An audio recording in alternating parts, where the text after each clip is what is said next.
when you did the interview with the Musk family, I watched some of the Maye Musk interview, just fascinating.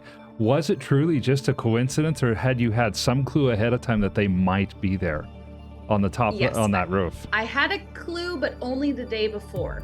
And I am so, normally I wouldn't say I'm happy it's scrubbed, but on Monday I was staged at Isla Blanca Park. There's absolutely no service there. I was really tired that day too. It wasn't going to be the best coverage. I wouldn't have even been able to do anything live.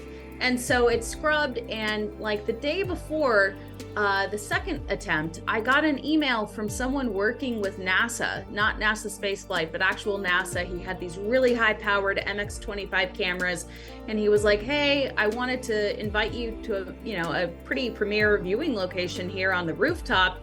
Also, the Musk family was here on Monday, so I don't know if that's of interest to you. Seriously, like, stop right there." And so I went and I checked it out on that Wednesday, and it was, I was still on crutches at the time, and they're renovating that hotel. Now it's Margaritaville, so I had to go through some construction zones, and that was fun on crutches.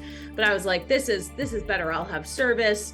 I'll have a great view. And so that Thursday I showed up, and I was already live streaming when the Musk family arrived. And so I was like, oh my gosh, starry-eyed about that. But I didn't want to bother them. And it was actually my friend Joe that was with me. He's another YouTuber.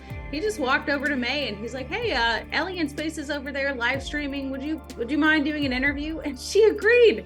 I was like, well, no way. Like, that's really nice of her. She could have said, "Oh, I'm here with my family, just leave me alone." But she gave me her time, and that is the most valuable currency. So I was really, really honored to have that experience. So after the scrub, I applied for SpaceX media credentials, and I've never had media credentials from SpaceX specifically. I've had NASA press credentials.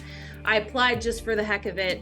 They approved me. So in my mind, initially, I was like, there's nothing that is going to surpass getting to watch it from the SpaceX media zone. Well, and it wouldn't have been with Elon, so it's not what it is. But this was like, obviously, a different option. They could have not showed up, but I took that path because I'm like, this seems unique. This seems like the right move. So it's just, you gotta look for those opportunities and be open to trying things, even if, there's no guarantee. Yeah, and be bold. Yep, there you go. Be bold. Yeah. Yep.